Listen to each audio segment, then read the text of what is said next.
Congratulation sir, আপনি তো আজকের কেসটাও জিতে গেলেন। আমার ক্লায়েন্ট তো নির্দোষ ছিল, সে জামিনে ছাড়া পাবে, এটাই তো স্বাভাবিক। জি স্যার, আপনার ক্লায়েন্ট যে বাচ্চাটাকে ধর্ষণ করেছে সে বাচ্চাটা এখন হাসপাতালের আইসিইউতে ভর্তি,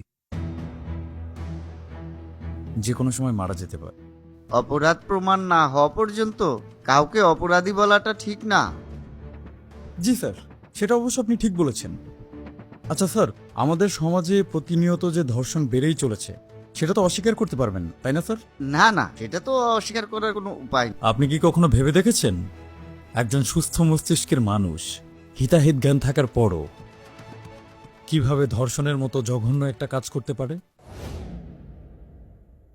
আমার কি মনে হয় জানেন স্যার, একজন মানুষ যখন ধর্ষণের মতো ঘৃণিত কাজ করে তখন তার মাথায় একটা স্ট্রং সিগন্যাল তৈরি হয়, যে সিগন্যালটা থেকে তাকে তার ধর্মও দূরে সরাতে পারে না, তাকে তার পরিবার, স্ত্রী, সন্তান কোনো চিন্তায় আর দূরে সরাতে পারে না।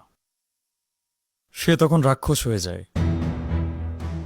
আর এই স্ট্রং সিগন্যাল থেকে সেই মানুষটাকে দূরে সরানোর জন্য একটা অ্যান্টি সিগন্যালের প্রয়োজন। স্যার, আপনার কি মনে হয় এই অ্যান্টি সিগন্যালটা কি হতে পারে? কি হতে পারে তুমি বলো? প্রকাশ্যে ধর্ষকের মৃত্যুদণ্ড কার্যকর করতে হবে, পিটিএ মেরে ফেলতে হবে, জনসম্মুখে বৈদ্যুতিক খুঁটিতে ঝুলিয়ে ফেলতে হবে। মানুষ যখন এই ধরনের রেজাল্ট দেখবে তখন তাদের মধ্যে একটা অ্যান্টি সিগন্যাল তৈরি হবে। সবাই জানবে ধর্ষণের ফল ভালো না, ভয় পাবে মানুষ। বিশ্বাস করেন স্যার, আর কেউ এরকম করবে না। তুমি ঠিক বলেছ। সমস্যাটা হচ্ছে সবার মধ্যে একটা সাহস ঢুকে গেছে, সবাই জানে কোনো বিচার হয় না। আচ্ছা স্যার, যখন ধর্ষণের আলামত প্রমাণিত হয় তারপরে এই বিচারটা করতে 90 দিন লাগার কি কারণ? আমার মাথায় ধরেন। এটা অবশ্যই ভাবার বিষয়। জি স্যার, আজকে ধর্ষকের মতো ঘৃণিত পশুরা যে আমাদের সমাজে খোলামেলাভাবে ঘুরে বেড়াচ্ছে সেই দায়টা কিন্তু কোথাও না কোথাও আমাদেরই স্যার। আমরাই তাদেরকে বেশি সাহস দিয়ে ফেলেছি। একটা সভ্য সমাজে দিনের পর দিন ধর্ষণের পরিমাণ কিভাবে বাড়তে পারে স্যার? উল্টো তো কমার কথা ছিল। বিষয়টা যথেষ্ট ঘৃণিত, এর বিচার হওয়া অবশ্যই উচিত। একটা কথা সবসময় মনে রাখবেন, বন পুড়লে ঘর কিন্তু বাদ যায় না। আজকে একজনের সন্তান, একজনের স্ত্রী ক্ষতি হয়েছে, কালকে আমার আপনার হতে পারে। আমি জানি স্যার, আজকে আপনার যে ক্লায়েন্টকে আপনি জামিন করিয়েছেন সে সম্পূর্ণভাবে দোষী, আর আমি এটাও জানি যে আপনি জানেন আপনার ক্লায়েন্ট দোষী।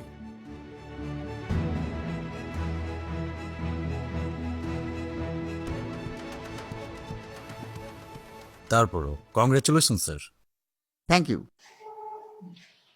স্যার, সে একটু খটকাটা স্বভাবের, তার কথায় কিছু মনে করবেন না।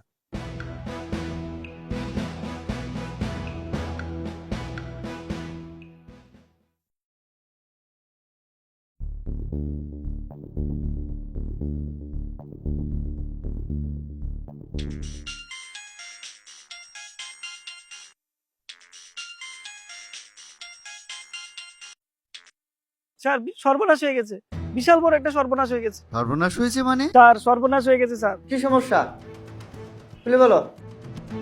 স্যার, কারা জানি আপামনিরে বাসার পিছনে ড্রেনের মধ্যে ফালাইয়া গেছে। স্যার, স্যার কথা বলতেছেন না কেন? আমি আপামনিরে নিয়ে হসপিটালে গেলাম, আপনি তাড়াতাড়ি আসেন।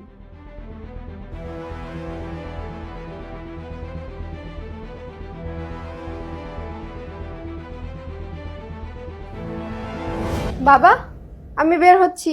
আমার ফ্রেন্ডদের সাথে একটু ঘুরতে যাওয়ার কথা ছিল। যখন তখন যেখানে সেখানে যেতে নেই, দেশের অবস্থা কিন্তু ভালো না। দেশের অবস্থা খুবই ভালো বাবা, আমার কিচ্ছু হবে না। যে দেশে তোমাদের মতো সৎ নিষ্ঠাবান আইনজীবী রয়েছে সেই দেশে চলাফেরা করতে কিসের ভয় বাবা?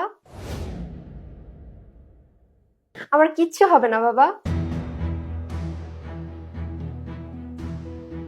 আজকে ধর্ষকের মতো ঘৃণিত পশুরা যে আমাদের সমাজে খোলামেলাভাবে ঘুরে বেড়াচ্ছে সেই দায়টা কিন্তু কোথাও না কোথাও আমাদেরই স্যার।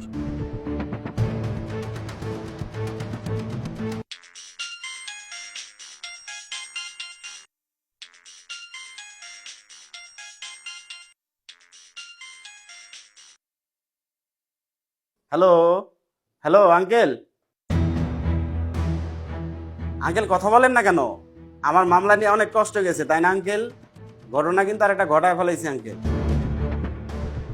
কোনো সমস্যা নাই আঙ্কেল, টাকা আমি আগের চাইতে বাড়াই দেবনি আঙ্কেল, কিন্তু জামিন আমার একদিনেই লাগবো। আর আঙ্কেল এই মামলায় এত কষ্ট হবে না, আগেরটা তো পিছিয়ে ছিল, এটা বড় আছে।